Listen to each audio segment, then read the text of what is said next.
শুধু এটা তো তারা একটা ব্যাখ্যা দিচ্ছে যে ওই সময় নামাজ ফরজ ছিল না, বা আমরা ব্যাখ্যাটা দিই। সে বলছে যে জীবনে কোনোদিন নামাজই পড়ে নাই, অথচ নামাজ ফরজের আগে যে নামাজ পড়ছে এই মর্মে হাদিস আছে। হাদিস আছে। মান সাল্লাল্লাহু আলাইহি ওয়াসাল্লাম সুবহানাল্লাহ কুবরা ওয়া আলী ইবনে আবি তালিব ওয়া জাফর রাদিয়াল্লাহু তাআলা নামাজ ফরজ হওয়ার আগেও আমির হামজা সিনচিন না আপনারা, আচ্ছা সিনচিন না আপনারা, এটার সাথে আমাদের সুন্নিতে কোনো সম্পর্ক নেই। উম্মুল মুমিনিন আমাদের মা, এই দেশে এমন এমন কুপুত্র আছে যে মাকে বলে আমাদের মা ইনটেক্ট না। বলুন আপনারা, কোন ছেলের মায়ের যদি একাধিক বিয়ে হয়ে থাকে, কোন সুসন্তান কি বলবে আমার মা ইনটেক্ট না? এই দেশে আমরা মোল্লা মৌলবীদের জবানে শুনলাম খাদিজাতুল কুবরা ইনটেক্ট না। এখানে পানির বোতল দিয়েছে না, যেই বোতল খুলে ফেলেছে পান করা হয়েছে, এটা কোলে নাই, মাশাআল্লাহ, এটা ইনটেক্ট। এটা কি কেমন সন্তান? বলতেছে খাদিজাতুল কুবরা ইনটেক্ট না, বাকিগুলা বলতে আমার লজ্জা পাচ্ছে। নাউজুবিল্লাহ বলেন, আরো জোরে বলুন নাউজুবিল্লাহ। তো প্যারাজরিন, সাহাবীর মর্যাদা, এমন এমন সাহাবী ছিলেন ওনার জীবনে এক রাকাত নামাজ পড়ার সুযোগ হয় নাই, কিন্তু ইদানিং আবার বলতেছে খাদিজাতুল কুবরা জীবনে এক ওয়াক্ত নামাজ পড়েননি, একটা রোজা রাখেন নাই, একটু পর্দা করেন নাই। তো এই দেশের মহিলারা বলবে নবীর স্ত্রী রোজা রাখে নাই, নামাজ পড়ে নাই, পর্দা করে নাই, আর আমাদের হুজুররা আমাদের পিছনে লাগছে পর্দা করতে হবে, রোজা রাখতে হবে, নামাজ পড়তে হবে, যেখানে নবীর স্ত্রীরা নামাজ পড়ে নাই। তাহলে এই কথা বলে মুসলিম নারীদেরকে কি ইসলামমুখী করলো না ইসলাম বিমুখ করলো? ইসলাম বিমুখ করেছে এই মহিলারা।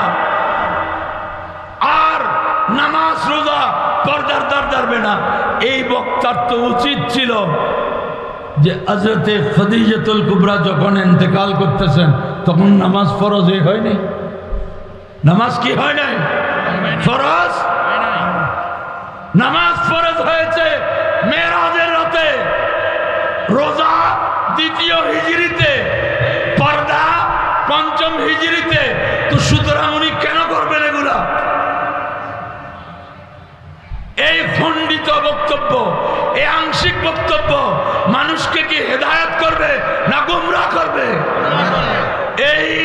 এই ধরনের বক্তব্যের আমরা তীব্র নিন্দা জানাচ্ছি। এই ধরনের খণ্ডিত বক্তব্য দিয়ে এই ওলি আল্লাহদের দেশ বাংলাদেশের মুসলমানকে বিভ্রান্ত করবেন না। সুন্নি জামাতের আলেমরা এখনো জিন্দা আছে।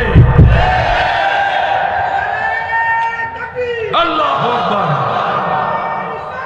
ইয়া রাসূলুল্লাহ, জিন্দাবাদ। সুন্নি সুন্নি জিন্দাবাদ জিন্দাবাদ। শুধু এটা তো তারা একটা ব্যাখ্যা দিচ্ছে যে ওই সময় নামাজ ফরজ ছিল না, বা আমরা ব্যাখ্যাটা দিই। সে বলছে যে জীবনে কোনোদিন নামাজই পড়ে নাই, অথচ নামাজ ফরজের আগে যে নামাজ পড়ছে এই মর্মে হাদিস আছে। হাদিস আছে। মান সাল্লাল্লাহু আলাইহি ওয়াসাল্লাম সুবহানাল্লাহ কুবরা ওয়া আলী ইবনে আবি তালিব ওয়া জাফর রাদিয়াল্লাহু তাআলা নামাজ ফরজ হওয়ার আগেও আমির হামজা সিনচিন না আপনারা, আচ্ছা সিনচিন না আপনারা, এটার সাথে আমাদের সুন্নিতে কোনো সম্পর্ক নেই। প্যারাজরিন, নামাজ আগের মিল্লাতে হানাফিয়া অনুসারে আমার নবীও আগে নামাজ পড়েছেন। তো প্যারাজরিন, নামাজ পড়েছেন কি পড়েন নাই, এই কথাটা এইভাবে তোলার উদ্দেশ্যটা কি? বক্তব্যের উদ্দেশ্য বুঝতে হবে। এই দেশে এমন বাতিলরা আছে যারা নবীকে নিয়ে কতবাক করছে, বলে নবী শ্রেষ্ঠ হয় এলমের দিক থেকে, বাকি আমল বলে আমলের মধ্যে উম্মত কোন কোন সময় নবীর সমান হয়ে যায়, আবার কোন কোন সময় দৃশ্যত নবীর থেকে বেড়েও যায়। আরো জোরে বলুন না নাউযুবিল্লাহ। না না, এটা হচ্ছে তাহজিরুন নাসে, তাহজিরুন নাস কিতাবের 3য় পৃষ্ঠায় আছে।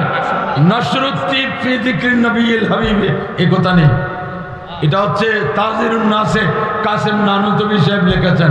আমার প্রশ্ন হলো এই বক্তব্যের প্রয়োজনটা কি ছিল জনাব, একটু ব্যাখ্যা করবেন? এবং এই বক্তব্যের উপকার কি হলো?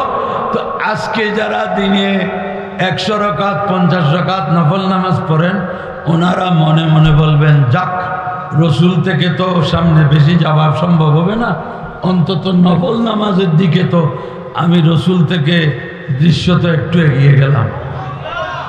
এই মনোভাবটা উম্মতের মধ্যে সৃষ্টি করার জন্য দায়ী খেয়ে আসামিদেরকে চিহ্নিত করুন, সুন্নিদেরকে গালি দেবেন না। মুনাফিকদের চিহ্নিত করুন। পেরাদরিন, সাহাবায়ে কেরামের মধ্যে এমন সাহাবী ছিলেন বড় হৃষ্টপুষ্ট, হযরত আমর বিন ওয়াকাশ রাদিয়াল্লাহু তাআলা আনহু, আবু দাউদ শরীফ কিতাবুল জিহাদের হাদিস। উনি বাড়িতে এসে উনি মুসলমান হন নাই, বাড়িতে বললেন আইনা ফুলান, অমুক কোথায়? কালু বেওহদ। আইনা ফুলান? কালু বেওহদ। আইনা ফুলান? কালু বেওহদ। এ আমার অমুক কোথায়? বলে ওহদের ময়দানে প্যারা নবীর সাথে যুদ্ধে গেছে। অমুক কোথায়? সরকারে দোজাহা সাল্লাল্লাহু আলাইহি ওয়াসাল্লামের সাথে ওহদের ময়দানে যুদ্ধে গেছে। উনি দেখলেন গোষ্ঠী সবাই মুসলমান হয়ে গেছে। উনি বলেন আর আমি একজন একদিকে থেকে লাভ কি? উনি উঠানে দাঁড়িয়ে বলেন কাদ আসলাম তো, আমি মুসলমান হয়ে গেলাম। সুবহানাল্লাহ, কলমা পড়ে ফেললেন। আর উঠা ঘরের আঙ্গিনা থেকে যুদ্ধের ময়দানের দিকে যাচ্ছেন। কোথায় যাচ্ছেন? মুসলমানদের তাঁবুর দিকে, মুসলমানদের ক্যাম্পের দিকে।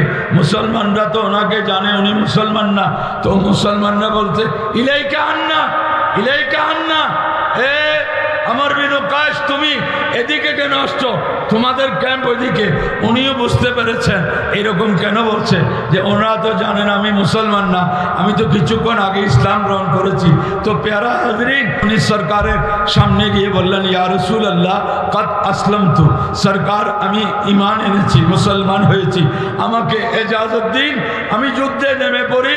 উনি যুদ্ধ করতে করতে বীর বিক্রমে এত বেশি আহত হলেন, ইনজুরি হলেন, যে শেষ পর্যন্ত কয়েকদিন পরে শাহাদত বরণ করলেন। ইমামে আবু দাউদ বলছেন মা সাল্লা লিল্লাহি রাকাতান, উনি 1 রাকাত নামাজ পড়ার, 1 ওয়াক্ত নামাজ পড়ার সুযোগ পায় নাই, কিন্তু ওনার মর্যাদা রাতে দিনে 1000 রাকাত নামাজ পড়া আদায়কারী মুসল্লির চেয়ে কোটি কোটি কোটি গুণ উপরে। এইটাই হচ্ছে সুন্নিদের আকীদা, এটাই হচ্ছে সুন্নিদের আকীদা।